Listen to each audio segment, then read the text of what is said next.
Hello, Notre Dame fans. I'm Ashton Pollard here with Tyler Horka, and we are coming to you right after we were able to watch the entire Notre Dame practice today.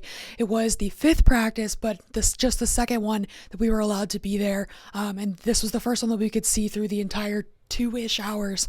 So we got a lot of good info for you. Before we go over that, first of all, want to plug our $1 deal, blueandgold.com. You do not want to miss out. We are covering all of the sports, basketball, baseball, hockey, obviously football, you name it, we're covering it. It's a very good deal, and you also get access to our message board and all of our premium content. So wanted to plug that before we got started. But next, I will turn it over to Tyler. Tyler, what did you see at practice today?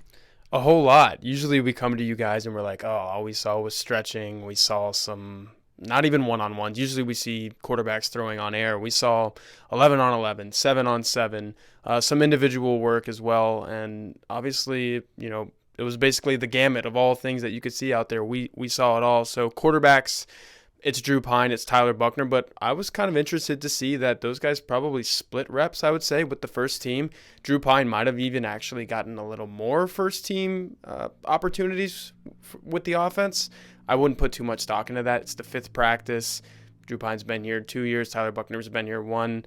It's going to be a battle between those guys all off season. We're not going to leave spring practices saying this guy's the starter or that guy's the starter. So this is going to be something that goes into the summer and the fall. Was interesting to see Drew Pine with the ones, though. We saw an offensive line up across the board for the first time. So Jarrett Patterson is out with that pectoral injury. He's got a sling on. We saw him in a sling. But we saw the two bookend tackles that you would think, Joe Alt playing left tackle, Blake Fisher playing right tackle. We saw Andrew Kristofic at left guard, exactly like last year. We saw Josh Lugg playing right guard, so all the chatter on the message board, all the chatter on Twitter, it's exactly what you expected. Lugg is moving from right tackle to right guard, and Zeke Correll was filling in for Patterson at center. Obviously, when Patterson's healthy, he's going to be the guy. So I was tasked with watching the offense, so I was looking for things like that with the offensive line, the quarterbacks. The receivers looked pretty good. We'll get to some injury notes on the receivers in a minute, but as far as the offense goes, all eyes are on the quarterbacks. I think there was a little bit of intrigue with that offensive line situation too, but it ended up being what we expected. Yeah, and then on the defensive side, kind of what you would expect as well. I think the most interesting note that I thought was the linebacker trio that was out there together the most. It was Bo Bauer, Maris Leafau, and Jack Kaiser out there. J.D. Bertrand's dealing with a little bit of, he had like a cleanup wrist surgery in the offseason. Marcus Freeman after practice basically said J.D. Bertrand will be out there wherever we need him. So not a lot of concern there, but those were kind of the three that were out there together the most, I guess. And then as far as defensive line, freshmen, Tyson Ford, Aiden Gobira were out there with the second team together. They were pretty much there the entire time. I know that Jason Adamiola is out for the spring, so we didn't really get that full look, but there was a lot of defensive circling in and out, a lot of Justin Adamiola, a lot of Isaiah Foskey. But again, I would say that it was certainly less clear than on the offensive side. First team versus second team, there was a lot of moving parts at all times, even on drives per se, where they were switching guys in and out. So yeah, I guess next we'll move on to the injuries. Tyler kind of hinted at it. We'll start offensive side of the ball, wide receivers. What were you seeing out there? Well, the first thing I saw was Chris Tyree, so we'll go running back first. I think it's what we all saw when we first walked into the building was Chris Tyree not dressed out in full pads.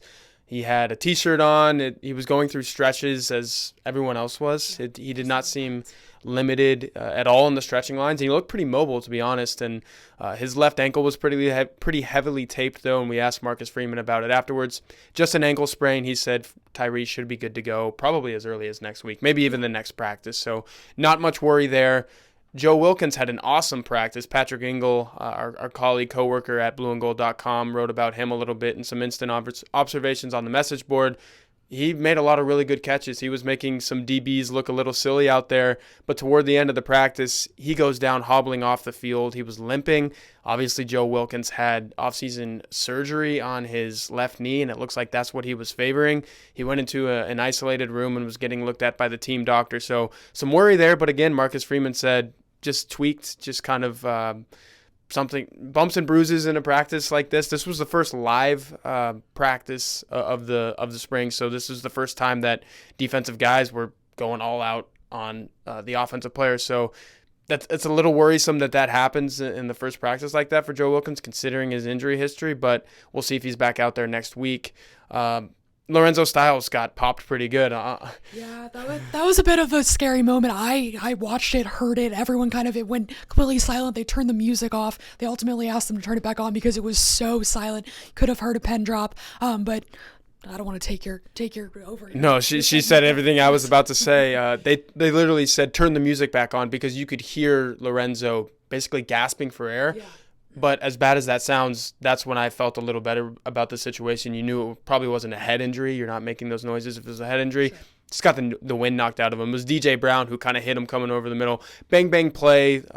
Tyler Buckner sailed a pass over Lorenzo Styles' head, and DJ Brown didn't have much time to pull up, and he tried to apologize afterwards, though. Lorenzo kind of shook it off, so look for a little rivalry throughout the rest of the spring there. Yeah, and then I guess the final one, Deion Colsey was out there, no contact because he had a concussion, but Marcus Freeman made clear that he should be back by the next practice. So yeah, he was out there, he was participating, but non-contact, just I guess a precautionary reason. But those are kind of the big injury updates, and then afterwards we were able to talk with both Marcus Freeman and Brian Mason as well as the specialists. Tyler, what stood out to you about what Marcus Freeman had to say after practice that we have not gone over yet? He just seemed very confident and loose. Notre Dame women's basketball game was on the TVs up there, and obviously came up a little bit short, but you could see him really rooting for Notre Dame, and that gets back to the sense that he's a Notre Dame guy. He's wearing Fighting Irish football sweatshirt, and basically he's just like, I'm not going to start with an opening statement, fire away with what you got. And he answered every question candidly, and that's the Marcus Freeman we've seen since December, since he took over the job. But whatever came his way, he said, yeah, I'll answer it. You asked him a good question about James Laurinaitis, and that was probably his best answer. So look for a story on that at blueandgold.com. But he just exudes confidence. Yeah, no, I think he's a confident guy. Definitely, and I will also say that he's kind of willing, and we've seen this from him before. He's kind of willing to say the things that he doesn't quite have a grasp on, that he's still figuring out. I think the biggest thing that he was toying with was kind of because we were talking about the injuries, was kind of how do you bring the competitive side out of these guys, get them ready to go, get them fired up, but also you don't want them injuring each other, obviously. So yeah, that was kind of what I think he was brutally honest about. Was he basically was like, that's what I'm still trying to figure out. It's a difficult balance, which I'm sure all college football coaches struggle with, but I thought that he was very, very candid in saying, look, I don't have all the answers. This is what we're working on. But yeah, other than that, Tyler mentioned that we were all kind of watching the women's basketball game. It was funny. Brian Mason stuck around and was watching it and was heavily invested in the game. So that was kind of funny to see all the reporters sitting around with Brian Mason. But otherwise, yeah, it was good. We'll have a lot of stories up in the near future because, again, Marcus answered every question that we had, and yeah, Brian Mason stuck around for a while too, so we'll have a lot. We'll plug that $1 deal one more time. Yes, it is $1 for an entire year. You get all of our content. We tweet it out all the time. We put it in our stories, so it's not hard to find the link.